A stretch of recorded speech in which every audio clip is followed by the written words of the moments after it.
Shalom à tous et ravi de vous retrouver dans cette nouvelle vidéo, la paracha en question. Alors, en France, le nombre de conversions, si on peut dire, au judaïsme est plutôt marginal. Il faut dire que les étapes pour y parvenir sont plutôt longues, complexes et, il faut le dire aussi, dans certains cas, douloureuses. En tout cas, dans la mouvance messianique, il y a aussi parfois des personnes non juives qui revendiquent avec une certaine insistance, entre guillemets, le droit ou même parfois l'exigence à être considérées comme juives.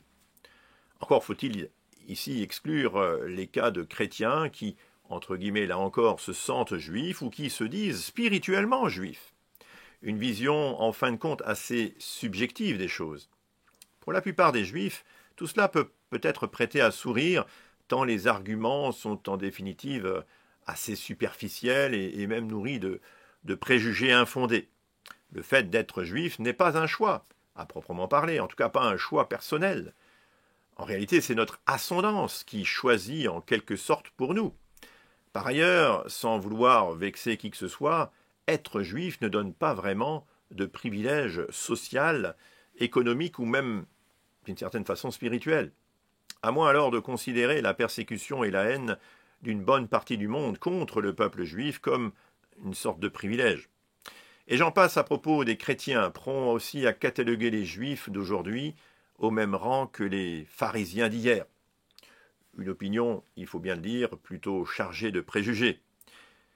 Bien souvent, l'idéalisation des juifs par les uns, ou peut-être l'idée que les juifs seraient au bénéfice d'une grâce particulière, d'une grâce divine supérieure, voire qu'ils seraient même sauvés par Dieu de toutes les manières. En fait, tout cela fausse cette aspiration à se voir ou même à être vu comme juif. En réalité, Dieu ne se trompe pas quand il fait les uns des juifs et les autres des non-juifs. En fait, l'essentiel est ailleurs. Dans notre paracha Yitro, du nom du beau-père de Moïse, un non-juif va voir même que l'essentiel dépasse finalement ses considérations filiales. Lisons ensemble. Jéthro, beau-père de Moïse, avec les fils et la femme de Moïse, vint le trouver au désert, là où il campait, à la montagne de Dieu. Il dit à Moïse, « Moi, Jéthro, ton beau-père, je viens te trouver avec ta femme accompagnée de ses deux fils. » Moïse sortit à la rencontre de son beau-père, se prosterna et même l'embrassa. Ils se demandèrent alors l'un à l'autre comment ils allaient, puis ils entrèrent sous la tente. Voilà d'heureuses retrouvailles entre un homme et son gendre dans des circonstances évidemment bien différentes de celles qui avaient prévalu au début du livre de Shemot dans l'Exode. Il convient donc de se souvenir que bien des années auparavant, Moïse, le Juif, plus précisément à ce stade un Israélite en fait, était en fuite loin de tout. Voilà donc Moïse, loin de chez lui, accueilli par Yitro, le prêtre païen de Madian. Moïse, l'étranger, est accueilli chez un païen, qui lui apporte à la fois le gîte et le couvert, et même une épouse en la personne de Séphora.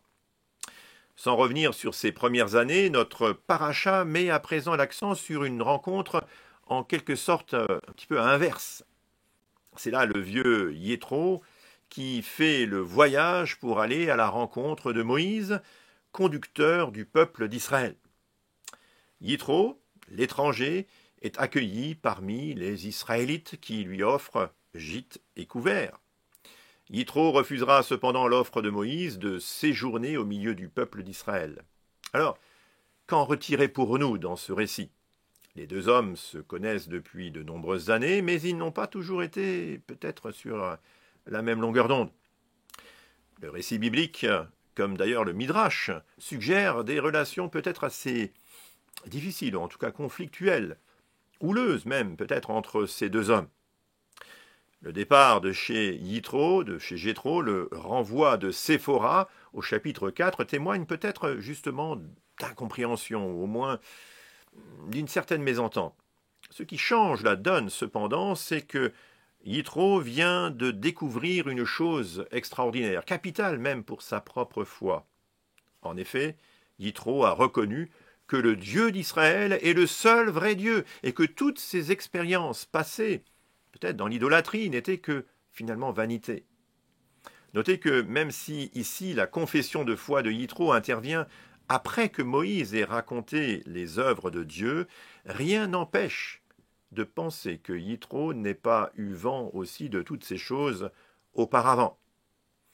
Yitro se présente donc avec humilité et Moïse l'accueille chaleureusement comme finalement un membre de la famille. Moïse a commencé son périple en allant comme un étranger vers le païen Yitro qu'il avait peut-être regardé avec une certaine hauteur. À présent, c'est Yitro qui lui vient en étranger au milieu des Israélites et il est accueilli comme s'il était de la famille. Certes, les circonstances auraient pu être tout autres, mais voilà, l'effort est finalement, d'une certaine façon, réciproque.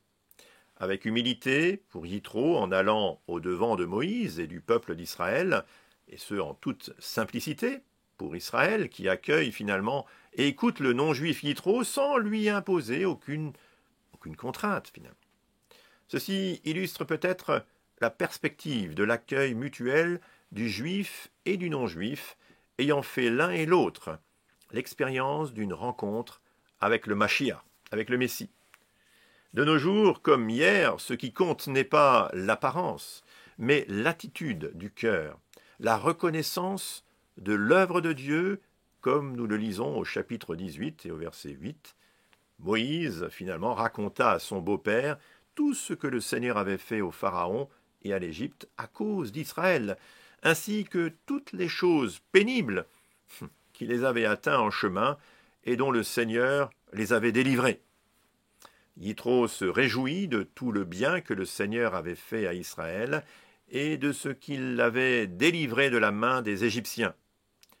Yitro dit « Béni soit le Seigneur, qui vous a délivré de la main des Égyptiens et de la main du Pharaon, qui a délivré le peuple de la main des Égyptiens. Je sais maintenant que le Seigneur, Adonai, est plus grand que tous les dieux. » Et cela alors que les Égyptiens les maltraitaient avec arrogance. La rencontre du Messie Yeshua est pour le juif comme pour le non-juif d'ailleurs, ce qui amène les uns comme les autres à une unité fraternelle et familiale autour du Dieu d'Israël et de son Messie Yeshua. Un miracle d'une rencontre encore à venir? Possible, dès à présent en tout cas. Dans nos prochaines vidéos, la paracha en question, nous tenterons de continuer à comprendre le fil de ce récit, et notamment le fil rouge, jusqu'au Mashiach, le Messie, le faiseur de miracles, celui-là seul qui veut faire un miracle dans ta vie. Alors, shalom à tous, et à bientôt dans la paracha en question.